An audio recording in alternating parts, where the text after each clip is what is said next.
¿Qué pasa, gente? Muy bienvenidos todos al canal del arte. Hoy vamos a hacer una introducción al movimiento Fluxus para saber cuáles son sus orígenes y algunas de sus principales ideas. También vamos a hablar de Yoko Ono, que como sabéis no solo era la esposa de uno de los miembros de los Beatles, por lo cual ha sido bastante denostada, sino que también fue artista y una de las abanderadas de este movimiento. Para todo ello vamos a tomar algunos textos de este libro que ya hemos tratado en alguna ocasión, Arte y Performance, de Pedro Alberto Cruz, una obra muy recomendable. Pues nada, comenzamos.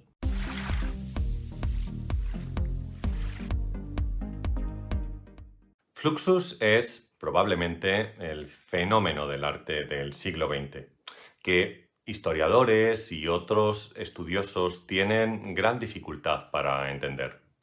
En esa línea de continuidad que conecta el cauce del happening con el de la performance postmoderna, Fluxus aparece como un meandro que a causa de su exagerada curva ha quedado abandonado, quizás en tierra de nadie, y condenado a una suerte de circulación interna y onanista. Al contrario que el happening, Fluxus ha sido anulado como causa de ulteriores desarrollos y convertido, si queréis, en una anomalía histórica. Y el proceso de bloqueo histórico obedece más al descuido y a la indiferencia que a una expresa intencionalidad. En cuanto a las cuestiones organizativas, George McQueenas es un lituano nacionalizado estadounidense que intentó ejercer en todo momento de comisario de Fluxus, en idénticos términos, por ejemplo, a como había hecho André Breton a la hora de gestionar el surrealismo. Fluxus fue el primer y último movimiento de vanguardia artística en el que la música desempeñó un papel principal. Pero la interpretación que sus integrantes efectuaron de la realidad musical trascendió con mucho el dominio del oído y de la escucha para prestar atención a todo cuanto sucedía y abarcar el mundo entero. Esta superación de lo musical auditivo implicó que Fluxus transitara tempranamente desde el sonido ready-made de John Cage con 433 a las infinitas posibilidades de la acción que implicaba el ready-made. Alexander Alberro considera los objetivos de Fluxus y del arte conceptual como divergentes.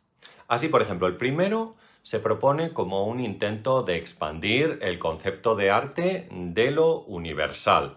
El segundo, el conceptual, anhela la retirada de la experiencia del placer estético del arte para transformarlo en esa sensación de placer, quizás en una belleza que ya no tiene que ver con algo que sentimos, sino con aquello que la intelectualidad es capaz de aportar a la obra. El primer empleo del término Fluxus se remonta a marzo de 1961, cuando en la tarjeta de invitación para un ciclo de conciertos que se celebraba en la AG Gallery, George McQueenas informó de que la recaudación obtenida de la venta de tickets iría destinada a la publicación de una revista llamada Fluxus. La elección de esta palabra para caracterizar lo que pretendía ser una nueva experiencia artística estriba en lo sugerente de sus connotaciones: fluir, cambiar,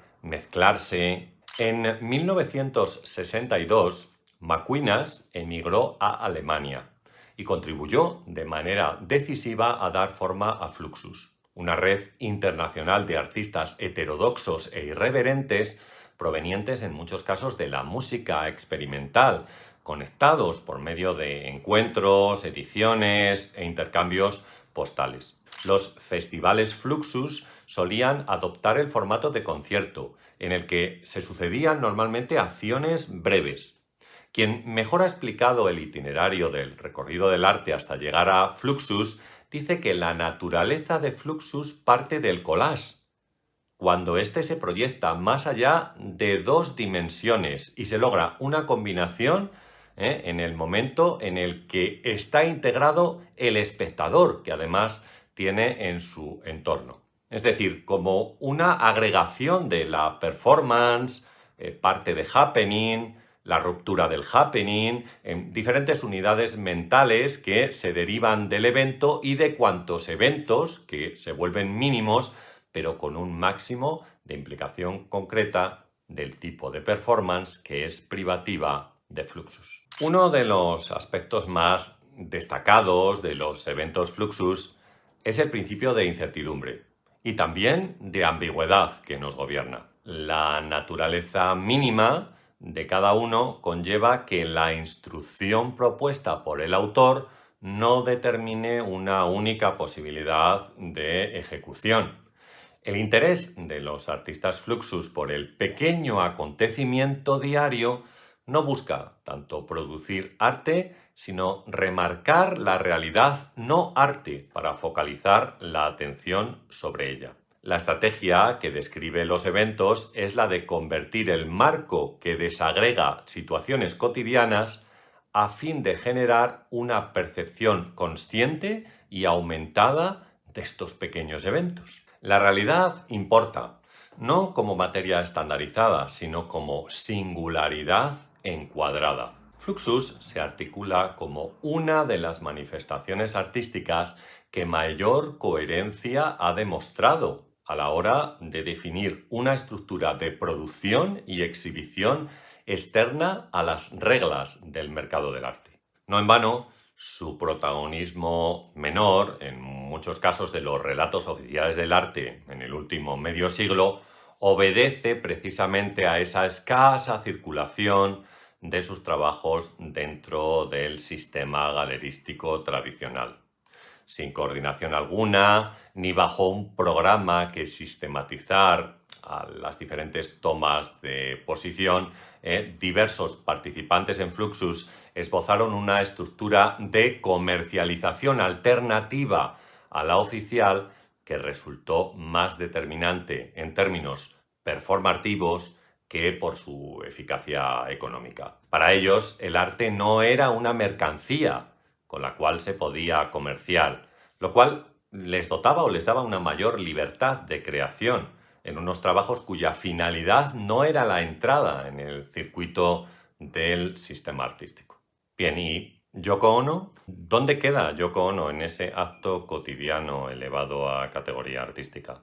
Lo cierto es que ella, junto con otras muchas mujeres, rompe una lanza a favor de un arte que hasta ese momento había estado copado mayoritariamente por hombres. Cuando se trata de poner en cuestión algún aspecto de su trabajo, estaría bien pensar en lo que significa, cuándo y cómo se hace y qué tipo de diferencias aporta con lo que integrantes del sexo masculino están realizando en ese momento.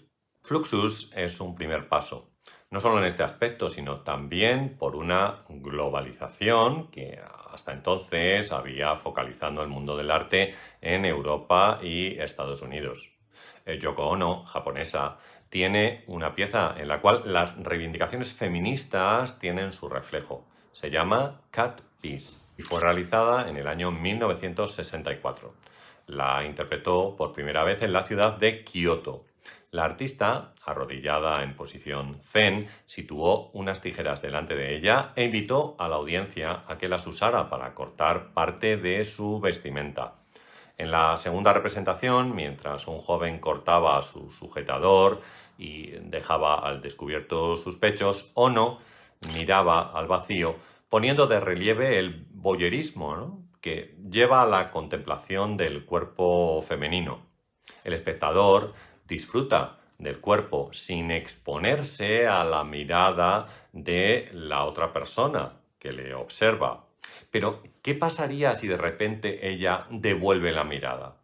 El observador se sentiría observado y posiblemente lleno de rubor o de vergüenza. Bueno, pues este es nuestro vídeo de hoy. Yo, como siempre, espero que te haya gustado, que lo encuentres interesante, que seas capaz de dejar un comentario sobre el movimiento Fluxus. Y bueno, pues si es así, ya sabes, puedes dejar un like, Puedes suscribirte al canal si es la primera vez que vienes, activa la campanita para que te avisen cada vez que tengamos un vídeo nuevo.